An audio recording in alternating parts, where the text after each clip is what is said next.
Hello and welcome to another episode of Midlife Krisis. This one's different than the other ones, Robbie, because this one is made with TLC. And by that I mean the hip-hop supergroup. It's like the Simpsons couch gag. It's like how many of these intros can you come up with? And it's whatever my brain says is what comes out. Yeah. That's why they're almost all duds. But what are you going to do? Okay, so today we're going to be talking about competition in video games. Yes. It's a broad topic. We might even get into the broader aspects of the psychology of competition, how you and I are pretty different in that avenue. Maybe where we can find some similarities. I don't know. Could be there. It could be there. But we're all going to tie it to video. We'll talk a little bit about esports because that's a thing. Oh, yeah. But we're going to tie this whole bundle together and just talk about why competition. Why you going back to the old days, the golden era. What was the golden era? So the golden era is largely considered the same era. Speaking of competition, the same era where a certain prince of video game skill, Billy Mitchell, reigned supreme.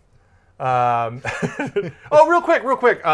Speaking of Billy Mitchell, I'm more than ready to talk about whatever you have to say about him. So let me draw the path of where I'm going and how I'm getting there. So Billy Mitchell, someone you and I disagree on. I really appreciate the character of Billy Mitchell and couldn't give less of a shit about him cheating or doing any of that stuff.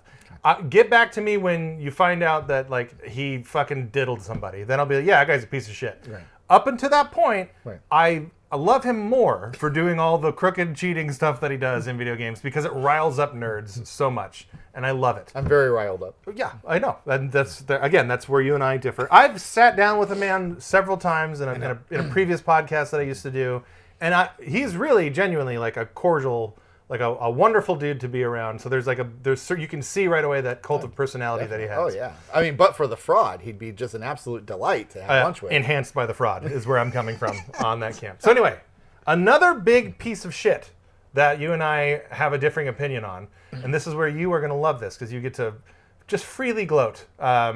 So in the past, we've had disagreements about one John Romero of id Software fame.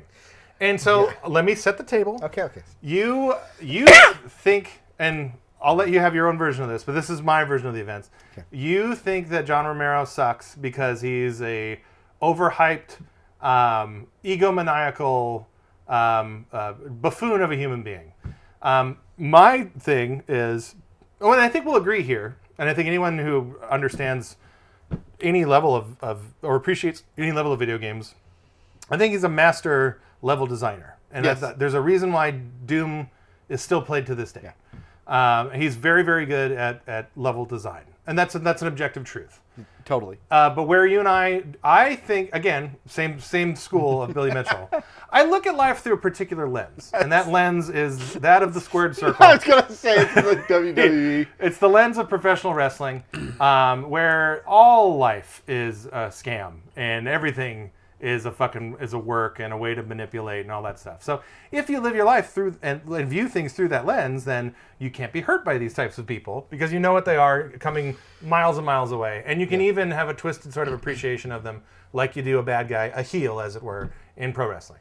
So John Romero, I liked him for all of the reasons why you disliked him, because I think his ego is funny. I love his fucking long Pantene Pro V hair. He and I share a kindred friendship with the one and only Satan.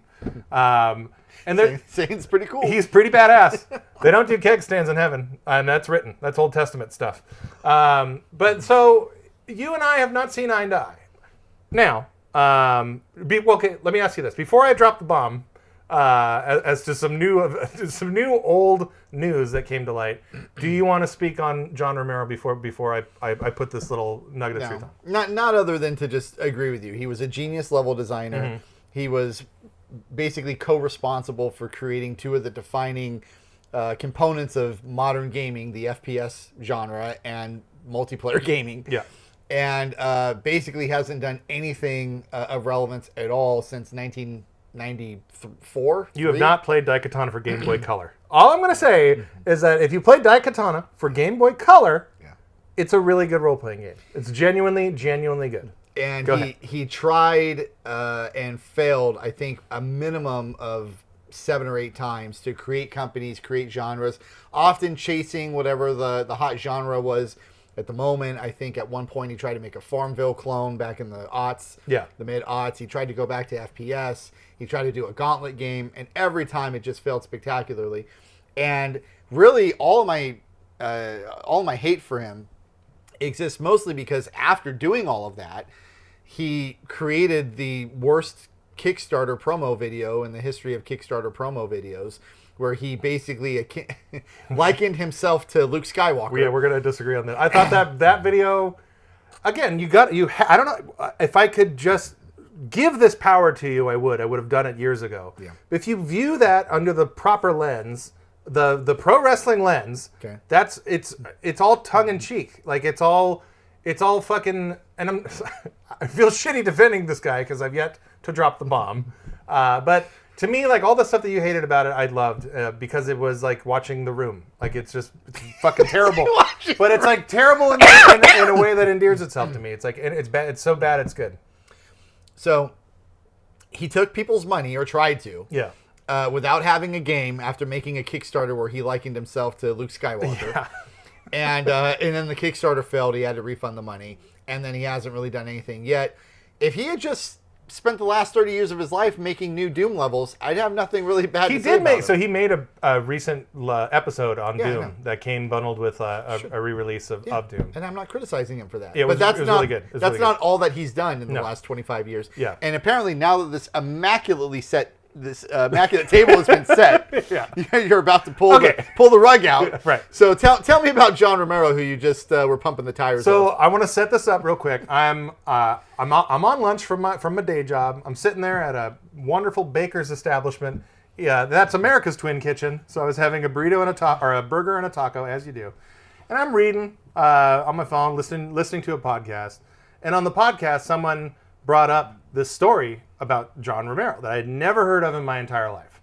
And then once I heard the story, I immediately researched it and found out that, yes, this is true. But in 2004, John Romero went to East Europe and married a teen. That's the abridged version. Now, allegedly, he married this teenager when she was 18. And he was mid-30s. He's like 36 years old or something. Yeah. So that's not illegal, but super creepy. That's super inappropriate, creepy, like no excuse for it, but you can't be thrown in prison for it.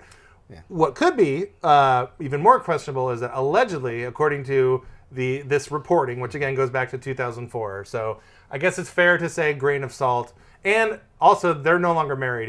He remarried to some other game developer person who is much closer in age to him. He's been married at least 3 times. Yes, I think it's exactly 3 times. But allegedly they started like talking to one another when she was south of 18. Yes. And it's one of those things where like, who knows? We weren't there, you weren't there, but you can extrapolate. You can solve for X on this if you want to. But yeah, so I immediately, once I read that or heard about it on a podcast and then read about it, I immediately texted you and was like, hey, Uncle Bob, you know how I like to joke with you about how John Romero is really cool? Yeah. Well, there's at least one thing about him that's not that cool. Yeah, objectively not that cool. Still can make one hell of a doom wad, though. Right, so John Romero, not cool. Oh, right, and then this all comes back to the Billy Mitchell thing, because Billy Mitchell has not done that. As of yet. Yeah, as of yet. So he is still in your good graces. He's in my good graces, yes. Because I think that as a heel, he's the best in the business, and he makes people like you so mad, and that brings joy to me. I literally watched, and I don't know the name of it because I didn't think this would come up, but there's a 4-hour documentary online going through the Billy Mitchell fraud allegations and the lawsuits that have come out of all that, all related to the Donkey Kong cheating stuff. Yeah. And for me, it was super compelling, and I got very riled up. And whoever made that was very, very riled up because they dedicated a 4-hour documentary to exploring the cheating scandal. Can't think of the guy's name off the top of my head, but it's a YouTube channel that's dedicated to being anti-Billy Mitchell. He brings that out of people, and it's funny to me. So there's I I don't want to put you on the spot if this wasn't you, and I can't remember, but this might have been you. But in the movie King of Kong, where like they do the tape thing, and like that's like well, there's a roll of the tape and all this other stuff. Yeah. And again, I can't remember if this was you or someone else, but someone totally bought that, and they were like, bought that it was what the legitimate score? No, bought that was like so. King of Kong was a documentary, but it was produced, and producers, guys like Michael Moore. Or many other documentary filmmakers. Like there's cinema verite documentaries, which literally is fly on the wall, where you don't do anything, you don't influence anything. There's no narrative devices, there's no storytelling at all. And then there's the other form of documentary where you do nudge a storyline along. Errol Morris, Michael Moore. Yeah, and King of Kong is it fits very neatly into that category, where it tells a story. There is producing going on. There's fudging. That scene in the movie that was done. It was very intentionally done to make Billy Mitchell appear to be even shittier than he naturally is. Okay. So, but people, and again, I'm not saying this is you or not, but people do buy that. They see it and they go, well, that's a thing. Like look at the tape that he cheated right there. And it's like, no shit, that's the point. That's why they put that in the movie, to make you think that he cheated. Yeah, and in reality he does. Yes, that's part of it. Okay, and... It's great. It's super cool. It gets people so mad. Wonder Mundo, we have our next short for you. It's great. Yeah. So he cheated. Mm-hmm. He cheated that, and I didn't think that videotape was cheated at first. I thought it was sort of ambiguous. Yeah. Now it's 100%. Well, to be clear, what I'm saying is that video, all of that's manufactured. That videotape was just producers put that in the movie because it forwarded the narrative. That whole thing is fake. Well, now we're entering an entirely different universe.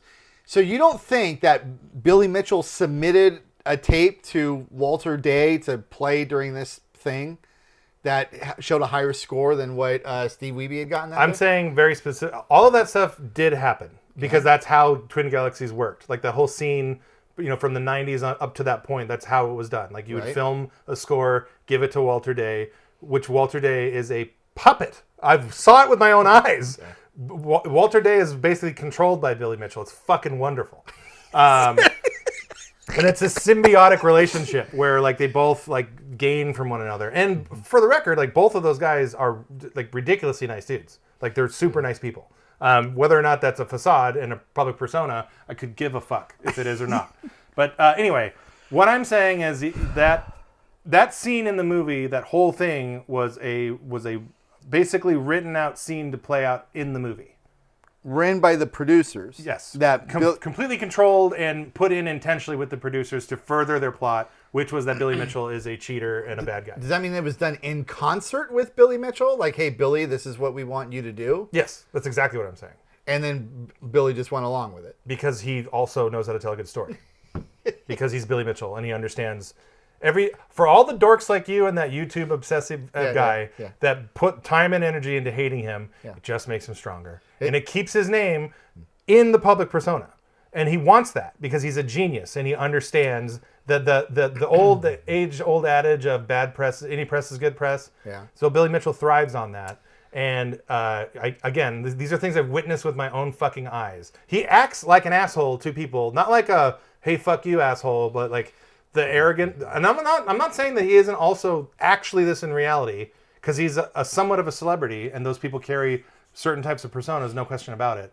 But everything that he does, he plays up, because he's a pro wrestler. Yeah. Billy Mitchell is a character and a persona. He knows exactly what he's doing, and when people like you get mad at him, and people like the YouTube guy that does a 4-hour-long documentary, and I'm not saying that there isn't collateral with that. There is. Like there's lawsuits and there's all these other things that go along with that.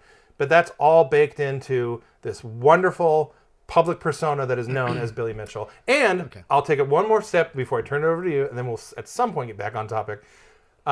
You got worked by a master. Okay. And they all get worked by a master. All and right. Billy Mitchell is that master. Go ahead. So it would be fine if Billy Mitchell's only goal, like a social media influencer, is to just have your name out there so that you're getting attention and you're getting money and advertising opportunities and appearance opportunities and all the rest of it.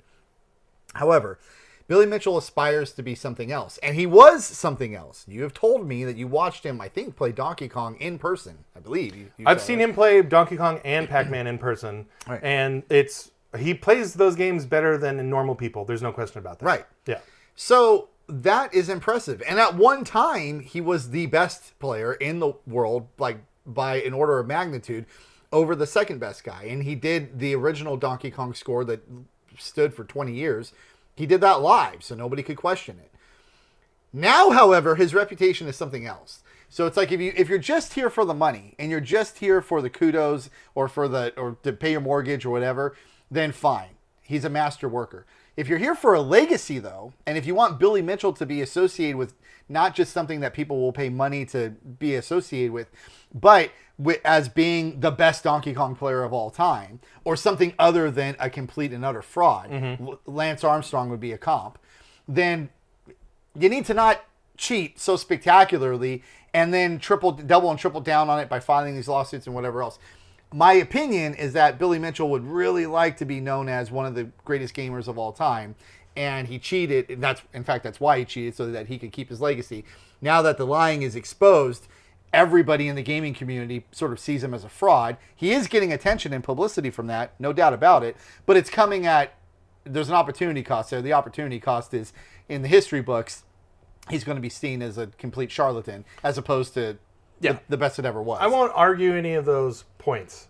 What I will argue is that I don't think they matter to him. The two things that matter to Billy Mitchell are, did I sell my hot sauce? Check. And do I get my public appearance fee going to these conventions? Check and check again. Yeah. His real legacy is the hot sauce. His real legacy is to earn a living doing the shit that he does, and he does it still all the time. He still does appearances. Yeah. For the gaming community that gets upset with him and talks about his legacy, I don't think he gives a fuck about that stuff. He cared enough to sue twice. Yeah, but I think I think he did that to keep the wheels turning, and he can afford it. Like, Billy Mitchell's not hurting for money. Like, in addition to all the money that he's made being the Billy Mitchell character, he is an heir. He owns a successful generational business in the chicken wing, pun intended, of food stuff. And he does his Ricky's hot sauce is a thing that's sold nationwide. And he's a smart dude. Like, he's invested. He has done all that stuff with, like, when Twin Galaxies sold, he was like a shadow owner of it. So, like, he makes money. Like, he's not a dumb guy. Billy Mitchell's not. I think everything that he does is with intention, and including the things like, I'm going to protect my legacy by suing someone. No, it's all part of the work, Daddy. It's all part of the work. It's really, really fun to watch. His other case. So there's two lawsuits. The first one that was in the U.S. settled. The second case that's in Australia is supposed to go to trial in September. Mm-hmm. And fun fact, if you're wondering why didn't that case settle, Australia follows different rules of law than the U.S. does. In the U.S., you can sue anybody for anything, and if you settle, if you lose at trial, then nobody really gets anything unless there was an attorney fee clause in the contract. However, in Australia, if you sue somebody, the winner of the lawsuit automatically gets attorney's fees. So it's a significant disincentive to only file cases if you think you have a really good chance of winning, because the loser always gets attorney's fees. And it doesn't exist in America. So the Australia case is still going, and even if Billy Mitchell wanted to get rid of it, he couldn't, because he's the plaintiff in that case. As the plaintiff, if he tried to withdraw his lawsuit, that would be considered a loss. He'd have to pay attorney's fees to the other side. I don't think Billy Mitchell did his research on that one. So it's the British version of the... Yeah. So he's basically forced to go forward with the lawsuit, where at least he has a chance at winning at trial. Billy's caught in a pickle on that one, I think. A little bit. But that's why the case hasn't settled. So anyway, cool. Well, what are we here for? So competition. Video. So, and in Billy, you can segue it easily. Like, that level of competition is like a unilateral competition. It's like a man versus machine, but then versus other men versus machine. Yes. So that's the kind of competition that interests me. I do love games that have high scores, which that invariably leaves out most modern games, because the concept of a score, unless you're intentionally designing a game to be a throwback, there aren't scores in video games anymore. But that is one area that I actually find myself being semi-competitive in. Like, I really do. Like, I'll call up a friend and like, hey, put on Polestar on Neo Geo and let's fucking go head to head. So I'll sit there and play, put up a high score, take a picture of it, send it to my friend, and on the honor system, we'll go back and forth and try to top each other's scores. You do that on online leaderboards. when they're available to you. The pinball documentary that you showed me, it's just the best, right? Special when lit. Can't recommend it enough. Yeah, it's free on Tubi. 50 million. But yeah, and I recently, me and the Prince, like we went, and open invitation for you when you have the time, but we go to fucking pinball places in Southern California, and we compete against each other like in the moment on pinball, and it's so much fucking fun.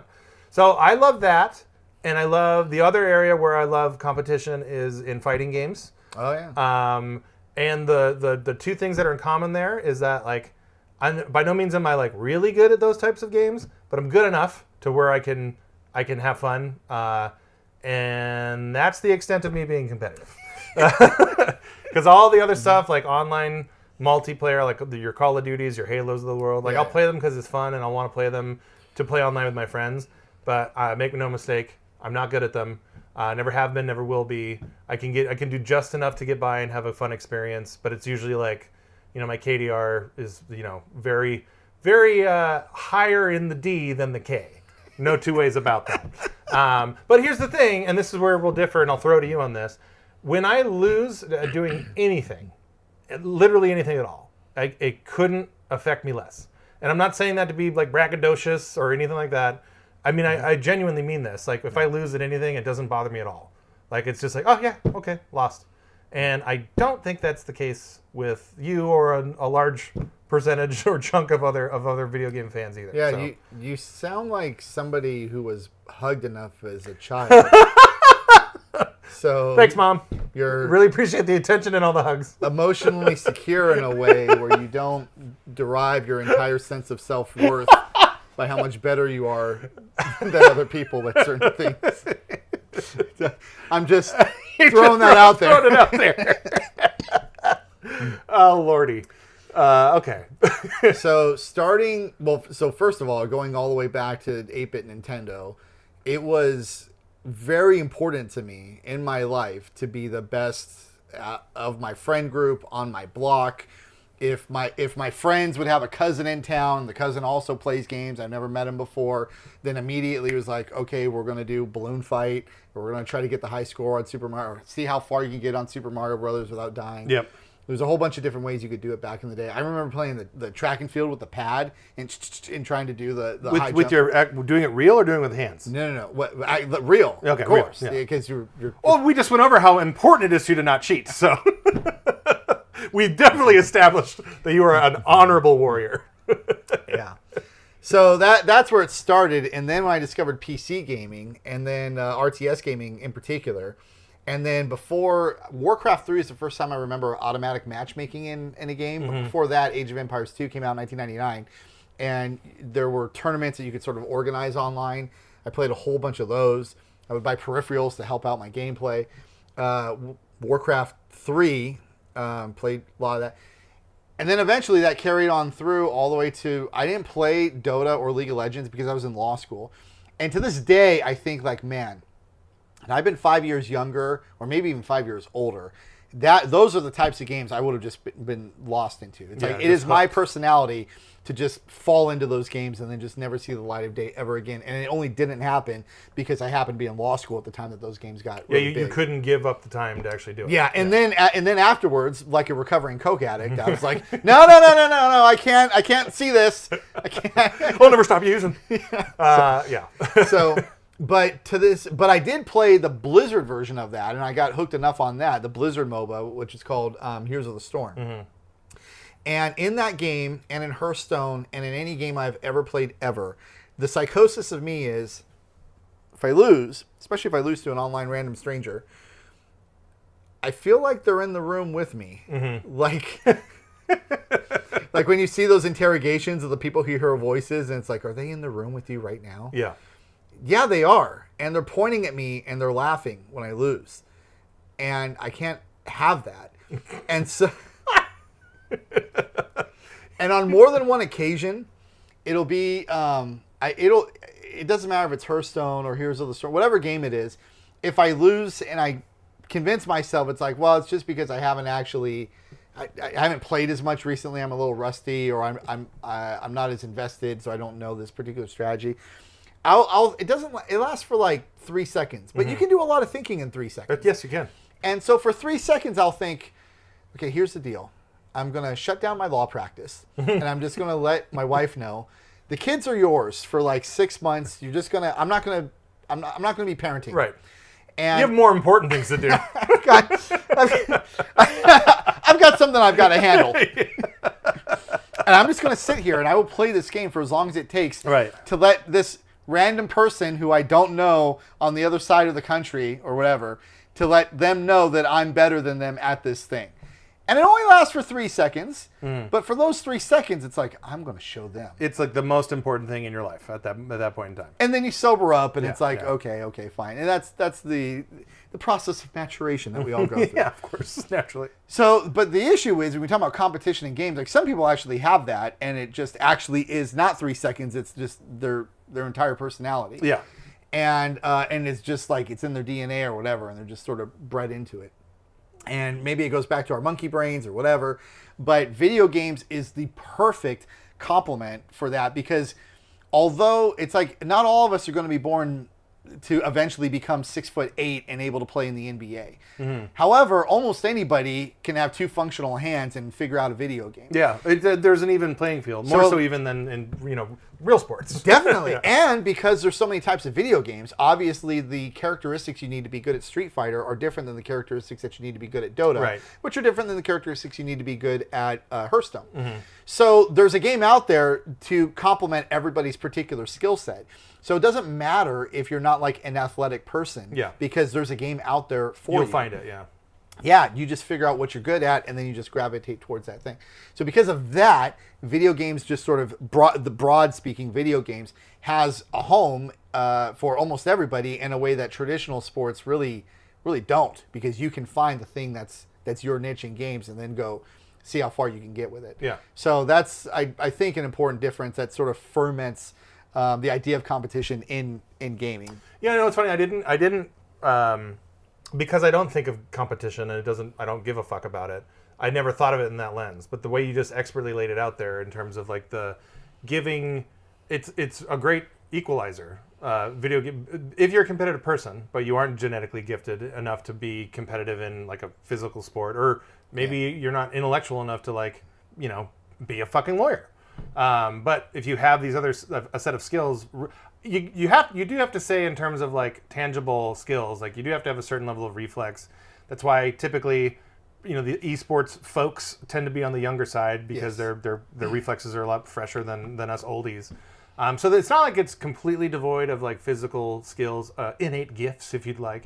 But comparing that to someone who's like like an Olympic wrestler or something like that. There's definitely a big canyon between those two things. Or a basketball player. Yeah. So then, okay, let's pull the lens all the way back, and let's talk about just video games in general. How important do you think the act of competition is in the medium of video games itself? For me, or for the world? I would say let's go with for you and for the health of the genre. For me, it's not that important and becoming less important, thank God. So for everyone out there, having kids is like a really good way to sort of get over some of the ego stuff that you got going for you. So I no longer have some of those deficiencies that I described about myself earlier.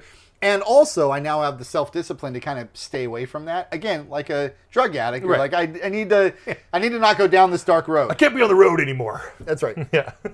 So I try to play games that have an ending, games where there's like a definitive sort of scope to the game, single-player games, things like that. So for myself, competition was the most important thing from age like 19 to 22, 23, something like that in gaming. And now it's, among the least important considerations. In fact, in some ways, I want to stay away from it because objectively, I tend to have a bad time losing at games because I can't be as competitive as I used to be. So why subject yourself? Like, why go down that road? Now, for gaming writ large, it's So it's a really good question. It's really interesting the way and that's worked out, and we're sort of in the middle of a sea change right now, I think, where gaming, the only competition that existed in the early days is what you described with Billy Mitchell. Then esports kind of came around and became a thing. The MOBA games were really what spurred that along. And the MOBA Well, you are totally glancing over fighting game culture, especially Street Fighter 2 and that era. Like without that, you don't have Evo, and Evo is now owned by Sony and is probably one of the most watched esport things that there is. Evo's a big deal, and Evo's been going on for 20 years. Yeah.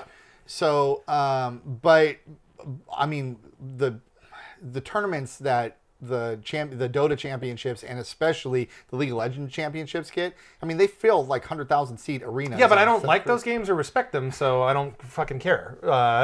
So obviously, come on, Evo, do the math, Evo. Back to Evo. Yeah.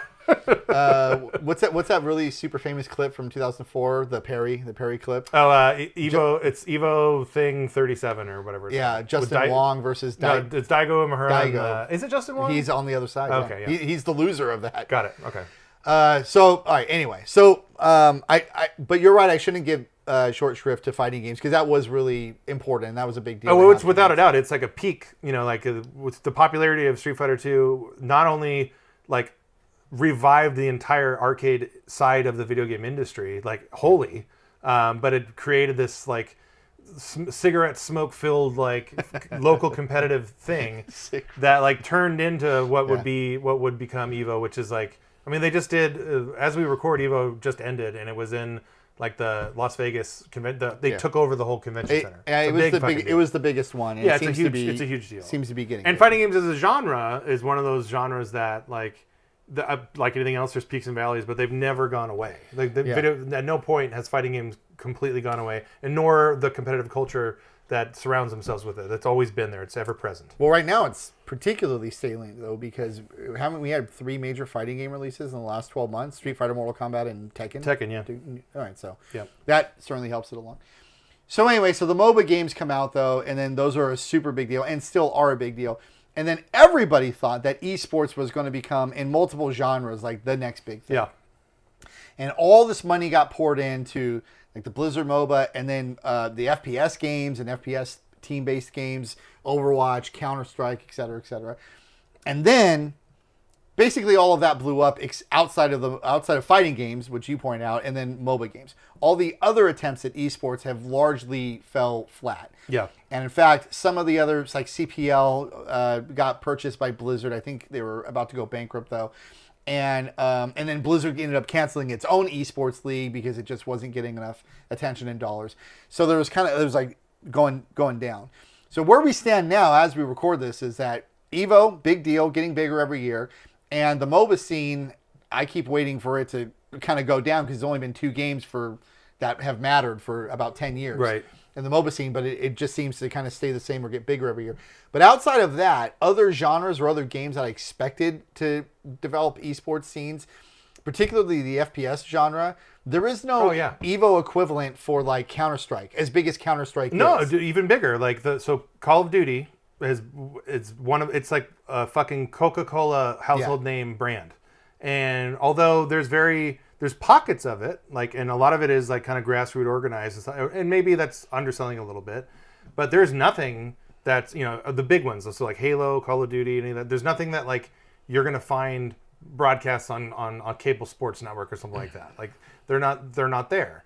And to me, that's, as someone who doesn't give a shit about this stuff, and I've never spent a minute of my life watching any sort of esports, and even I love Twitch TV. I've never done it, and I won't do it because it's not for me. But check out Midlife Krisis as we stream Super Nintendo games on Side Crisis. But that's me playing them. You see, that's the big difference.